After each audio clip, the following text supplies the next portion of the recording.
6 de cada 10 peruanos en los últimos 3 meses alguna vez, no quiere decir que siempre se quedaron sin alimentos, pero alguna vez se quedaron sin alimentos porque no les alcanzaba. Gravísima que hay alrededor de este tema en el Perú. Carolina, muchas gracias por atendernos. Buenos días. Buenos días, muchas gracias Nicolás por la entrevista. Quisiera que resumas, Carolina, las cifras más, digamos, alarmantes de este informe que ustedes han preparado. Mira, Nicolás, desde el año pasado estamos siguiendo la situación alimentaria de las familias peruanas con la preocupación de que las condiciones de inseguridad alimentaria eran muy graves. El año pasado le preguntamos a las familias, a los encuestados, en una encuesta representativa de adultos, si en los últimos 3 meses, por falta de recursos, alguna vez se habían quedado sin alimentos en su hogar. El año pasado, en septiembre, nos dijeron, 44% de las personas nos dijo que alguna vez se habían quedado sin alimentos. Hemos repetido esa misma pregunta hace una semana y desgraciadamente la cifra nos impactó. 57% señaló que alguna vez se había quedado sin alimentos. 6 de cada 10 peruanos en los últimos 3 meses alguna vez, no quiere decir que siempre se quedaron sin alimentos, pero alguna vez se quedaron sin alimentos porque no les alcanzaba, no tenían recursos suficientes para la alimentación. Exitosa. Y estas cifras son mucho peores para los estratos de menores recursos, como suele suceder en el estrato D y E, esto llega a 75% de quienes alguna vez se quedaron sin alimentos, y en el entorno rural también 75%. Son unas cifras muy duras, ¿no? Y la segunda cifra que tenemos es que le preguntamos también si ante el incremento de los precios de los alimentos, ¿qué había pasado con su consumo de alimentos? 70% señaló que ha tenido que reducir mucho o poco el consumo de alimentos. Y esto tiene un impacto directo en la calidad de los alimentos que están consumiendo las familias, ¿no? Ante los mayores precios y las restricciones de ingreso, las familias están optando por reducir las porciones, por saltarse una comida, por quitar alimentos de mayor precio de su canasta, en particular proteínas animales, que son muy importantes para la nutrición, y eso por supuesto se traduce en que los problemas de malnutrición están creciendo, ¿no? Como ya el INEI ha reportado, anemia, desnutrición crónica están subiendo. Claro, esto es, digamos, estas otras cifras que se han dado sobre la anemia, la desnutrición infantil, en realidad son una consecuencia y una...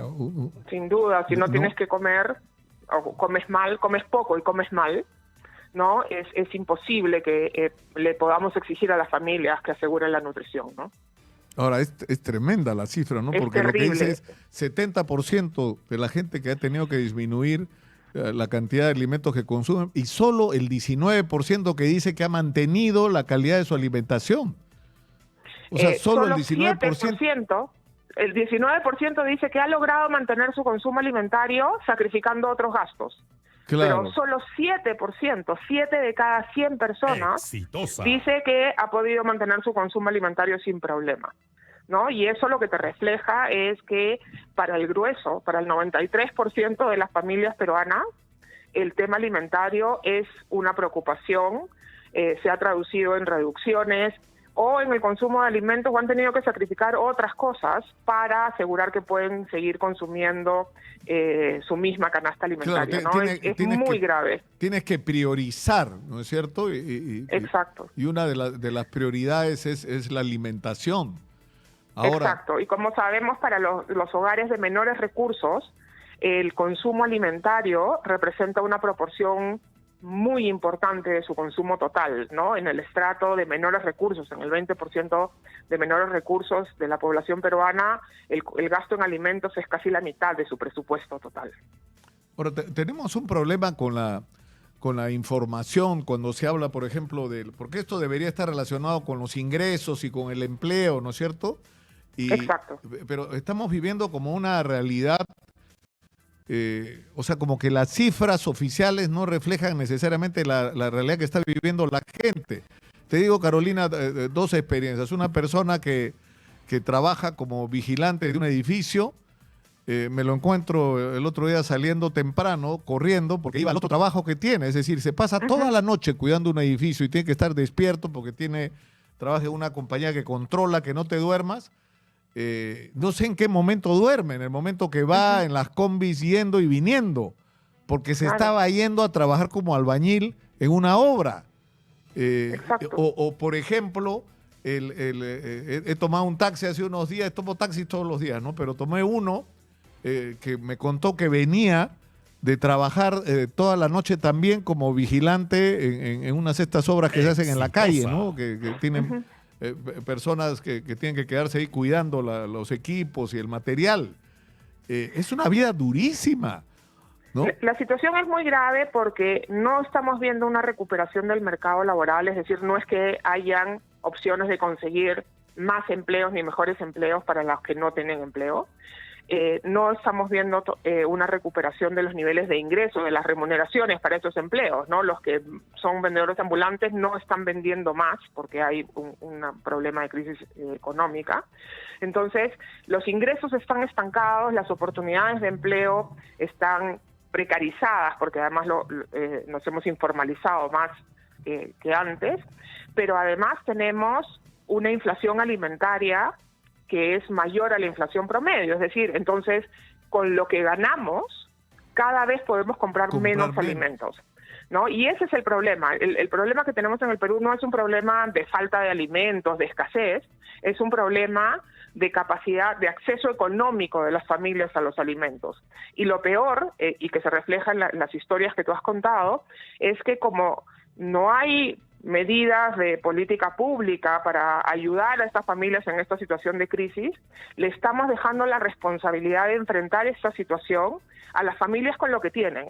Y las familias están reaccionando. Como tú bien dices, hay un incremento de actividades secundarias, ¿no? La gente está buscando un segundo trabajo, haciendo un poquito de algo más que pueda para ver si logra generarse más ingresos, y eso tiene consecuencias en su salud, en su productividad, en sus relaciones familiares, en la sostenibilidad de su vida laboral. La gente está haciendo la otra cosa que puede, que es reducir al máximo el consumo de los alimentos más caros, que tiene una consecuencia nutricional muy grave. Claro, por supuesto, porque ¿no? lo que dejas de comer está recurriendo, sí. Claro, y está recurriendo a aquellas soluciones que les son posibles, ¿no? Y por eso es que vemos este incremento y este sostenimiento de soluciones comunitarias, ¿no? Como las ollas comunes, como los comedores, porque es lo que la gente puede hacer, se junta para compartir la angustia frente a esta situación y resuelve lo mejor que puede, pero lo tienen que hacer solos. Y creo yo que ese es el principal problema que tenemos hoy día, y es que estamos dejando en manos de quienes sufren la peor crisis la responsabilidad de enfrentarla, y después nos angustiamos porque tenemos problemas de anemia, ¿no? Tenemos un problema como país. Este es un problema ya de una magnitud que requiere una respuesta pública, porque esto es un problema de interés público y se está convirtiendo en un problema serio de salud pública. Claro, y además tiene... Ahora que hablas de la priorización, ¿no es cierto?, de gente que para poder sostener una alimentación con un mínimo de calidad ha tenido que dejar, ¿no es cierto?, algunos otros gastos. Por ejemplo, yo pregunté al ministro de Educación cuál era el déficit de infraestructura educativa en diciembre y era 154.000 millones de soles. Volví a hacer la pregunta a la ministra que está actualmente en el cargo. Hemos tenido 3 ministros de Educación en el gobierno de Dina Boluarte, aunque parezca mentira, en menos de 9 meses.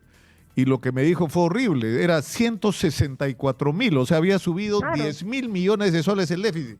¿Y cuál es la explicación?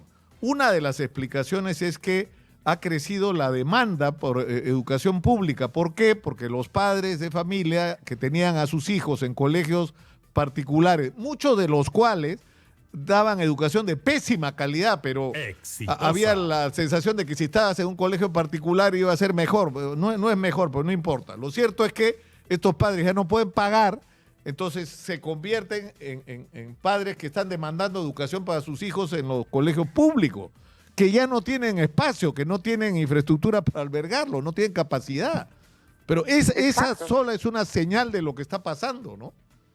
Exacto, y creo que tenemos que reconocer como país que estamos enfrentando una situación de una crisis, no solamente en las cifras de crecimiento y en la inversión que hay que atender y por supuesto tiene que ser una preocupación, pero que esa crisis está teniendo consecuencias muy duras en las familias y que esas consecuencias no solamente afectan a las familias hoy día, sino que están obligándolas a tomar decisiones que van a afectar también su futuro. Y creo que desde una perspectiva de desarrollo deberíamos poder fijarnos en las prioridades. O sea, si la gente no tiene recursos suficientes para alimentarse, realmente hemos perdido lo más básico, ¿no? En esta misma pregunta que te comento, de si en los últimos 3 meses por falta de recursos se ha quedado sin alimentos, se hizo en el año 2012, cuando la pobreza era como 26%, o sea, no tan distinto que la situación actual, y en ese momento 17% respondió que alguna vez se había quedado sin alimentos. Hoy día 57%. Entonces, el rostro de la pobreza, de la crisis, hoy día es un rostro con hambre. Y entonces creo que como peruanos deberíamos estar todos unidos a que lo primero que tenemos que hacer es resolver que todas las familias, que todos los niñitos tengan su comida todos los días. Después de eso podemos hablar de cualquier otra cosa, pero primero deberíamos asegurar que todos podamos comer. Pero además, Carolina, está ocurriendo algo que es notable, es decir, el empobrecimiento de la clase media. O sea, la cantidad de gente de la clase media que se quedó sin chamba, que vive en barrios de clase media, pero que vive pobremente, ¿no? Porque no tiene ingresos, ¿no? Sin duda, y además porque debemos recordar que venimos de una situación de un tremendo shock que fue la pandemia, donde muchas familias no solamente perdieron su empleo, se gastaron todos sus ahorros, los que eran emprendedores se comieron su capital de trabajo y no han podido reemprender. Entonces, ese nivel de precarización le quita a las familias también recursos para enfrentar una situación coyuntural de falta de empleo, de precios crecientes de alimentos, y eso se traduce en que cada vez más esas familias tienen menos posibilidades de recuperarse por sí solas. Claro. Ahora, lo que a mí me parece sinceramente notable es la falta de conciencia. Mira lo que nos pasó acá a nosotros, y esto fue una iniciativa de Esther Capuñay, hay que decirlo, ¿no? Nuestra discusión, nuestra conversación era ¿qué podemos hacer? O sea, nosotros no podemos ir a reportar que hay ollas comunes que están sobreviviendo porque la gente no tiene para comer y las familias no pueden resolver en sus propias casas el problema de su alimentación y tienen que juntarse para poder comer algo tan elemental. Algo tenemos que hacer. Entonces se lanzó la iniciativa de exitosa de Salva una Olla, de servir como puentes de solidaridad, ya que, o sea, presionar y exigir a las autoridades que cumplan su labor, pero a la vez ver de qué manera se puede canalizar la solidaridad y conectamos, y lo seguimos haciendo, ¿no? Todos los días, a las personas que pueden y las empresas que pueden apoyar con las ollas que lo necesitan, directamente, sin intermediarios, ¿no? Pero, ¿y cuál es la respuesta del Estado? O sea, Exacto, Carolina, siguen teniendo los mismos problemas, no tienen los recursos que necesitan, no tienen el apoyo que necesitan, no les dan el papel que deberían tener, y en muchos casos ni los escuchan, ¿no? No, y como te decía, le estamos dejando la responsabilidad de enfrentar una situación así de grave a los propios afectados por esa situación, con sus muy escasos recursos.